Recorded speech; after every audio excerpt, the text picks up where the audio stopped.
दोस्तों, ये कहानी शुरू होती है मध्य प्रदेश के मुरैना जिले के रत्न बसई गांव का। ये मामला सामने आया है। दो प्यार करने वालों का अंजाम ऐसा भी हो सकता है, ये देखकर मानवता शर्मसार हो जाती है। मध्य प्रदेश में झूठी शान के लिए हत्या करने का एक मामला सामने आया है। बताया जा रहा है कि 18 साल की लड़की और उसके 21 वर्षीय प्रेमी की गोली मारकर हत्या कर दी गई। शिवानी और राधेश्याम दोनों एक मध्यम वर्गीय परिवार से थे। कुछ दिनों पहले इस लड़की और इस लड़के का वीडियो वायरल हुआ था, जो कि लगभग 6 से 11 मई 2023 के बीच का था। इस वीडियो में यह दोनों कह रहे थे कि हमने अपनी मर्जी से घर से भागकर शादी की है और हम दोनों खुश हैं। हमें परेशान करने की बिल्कुल भी कोशिश ना करें। दरअसल यह सिर्फ एक वीडियो नहीं था, बल्कि उनके घर वालों के लिए एक संदेश था कि वह दोनों अपनी लाइफ में खुश हैं और उन्होंने अपनी मर्जी से शादी की है। इसीलिए अब उन्हें परेशान न किया जाए। आज की हमारी ये कहानी राधे श्याम और शिवानी की है। दोनों एक दूसरे से बहुत प्यार करते थे और उन्होंने प्यार में परिवार के खिलाफ जैक एक ऐसा फैसला उठाया जिसने उनकी जान ले ली। ये दोनों अपने घर से 6 मई 2023 को भागे थे, लेकिन जैसे ही ये वीडियो वायरल हुआ तो पुलिस ने इन्हें उत्तर प्रदेश से ढूंढकर गिरफ्तार किया और उनके माता पिता को सौंप दिया। लेकिन उनके घर वालों को सौंपने के 15 से 20 दिन बाद ही इनके साथ कुछ ऐसा हुआ जिसकी किसी ने कल्पना तक नहीं की थी।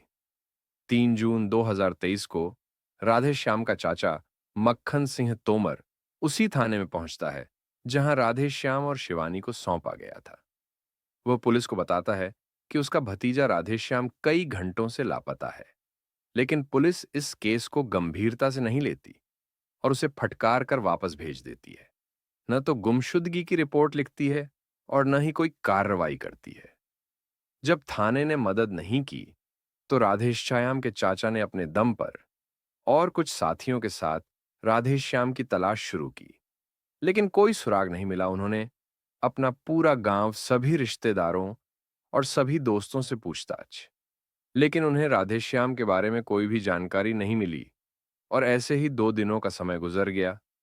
इसके बाद जब उन्हें राधेश्याम के बारे में कोई जानकारी नहीं मिली तो उन्हें राधेश्याम की काफी फिक्र होने लगी और वो फिर अपने इलाके के एसआई से मिला। और जब उन्हें यह पता चला कि थाने वालों ने रिपोर्ट नहीं लिखी तो उन्होंने पुलिस कर्मियों को डांटा और राधेश्याम की तुरंत तलाश के आदेश दिए। 6 जून 2023 की शाम शिवानी के माता-पिता और भाई उसी थाने में पहुंचे और बताया कि शिवानी 2 दिन से लापता है। हमने उसके सभी दोस्तों से, हमारे रिश्तेदारों से, सभी से पूछताछ कर ली, लेकिन हमें शिवानी के बारे में कोई भी जानकारी नहीं मिली। हालांकि अब पुलिस को समझ में आने लगा कि या तो दोनों फिर से भाग गए हैं या फिर कुछ अनहोनी हो गई है। हालांकि इसके बाद पुलिस ने दोनों की कॉल डिटेल्स निकाली तो पता चला कि दोनों की आखिरी लोकेशन गांव की नदी के पास थी। गांव के कुछ लोगों ने भी उन्हें वहां देखा भी था, लेकिन फिर भी 2 से 3 दिन तक पुलिस को कोई ठोस सुराग नहीं मिला जो इस केस को सॉल्व कर सके। तब इस केस को सीनियर अधिकारियों को सौंप दिया गया। हालांकि इसके बाद सीनियर अधिकारियों ने राधेश्याम और शिवानी के माता-पिता, रिश्तेदारों और पड़ोसियों से पूछताछ की। तब उन्हें पता चला कि दोनों पहले भी घर से भाग चुके थे। और यहां पर पुलिस को हैरान करने वाली बात यह पता चली कि शिवानी के पिता काफी टाइम से राधेश्याम को धमका रहे थे, उसे जान से मारने की धमकी दे रहे थे। पुलिस इसी बात पर शक हुआ कि इस बार कुछ गंभीर घटना हुई है। हालांकि इसके बाद पुलिस के द्वारा 18 जून 2023 को पुलिस ने शिवानी के पिता राजपाल को गिरफ्तार किया और जब पुलिस ने उससे पूछताछ की, पहले उसने पुलिस को गुमराह किया, लेकिन इसने सख्ती से पूछताछ करने पर कबूल कर लिया कि उसने राधेश्याम और शिवानी दोनों की हत्या कर दी है। राजपाल ने बताया कि उसकी बेटी शिवानी को गांव के राधेश्याम से प्यार हो गया था। जब यह बात उसे पता चली तो उसने शिवानी को समझाया कि वो उससे रिश्ता तोड़ ले, नहीं तो हमारी समाज में बदनामी हो जाएगी। मगर शिवानी नहीं मानी और बोली, मैं शादी करूंगी तो राधेश्याम से ही करूंगी। हालांकि इसके बाद राजपाल ने अपने बेटे को कहा कि शिवानी पर नजर रखो, क्योंकि उसे डर था कि कहीं वो फिर से घर से ना भाग जाए।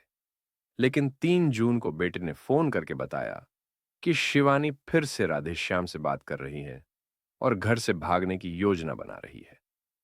शिवानी जैसे ही घर से बाहर निकली, पीछे पीछे पूरा परिवार भी निकल पड़ा।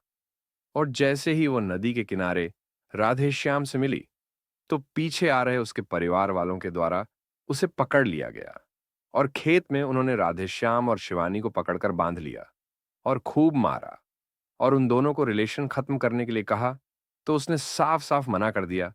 लेकिन इसके बाद राजपाल का गुस्सा 7वें आसमान पर पहुंच गया और इसके बाद गुस्से में आकर राजपाल ने पहले राधेश्याम की बेरहमी से हत्या कर दी और उसकी लाश को चंबल नदी में फेंक दिया।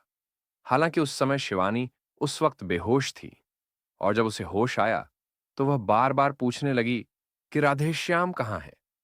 लेकिन तब राजपाल ने कहा कि वह तुम्हें छोड़कर भाग गया है। लेकिन जब शिवानी ने चोरी छुपे राधेश्याम की हत्या की बात अपने परिवार से बातें सुन लीं, तो वह पुलिस स्टेशन की ओर भागने लगी। हालांकि इसके बाद पुलिस ने चंबल नदी में लाशों की तलाश की, लेकिन कोई शव नहीं मिला। शायद वे बह गए या जानवरों ने खा लिया। बाद में पुलिस ने राजपाल, उसकी पत्नी, पिता, बेटा और सालों को गिरफ्तार कर लिया। आज ये सभी जेल में अपने गुनाहों की सजा काट रहे हैं।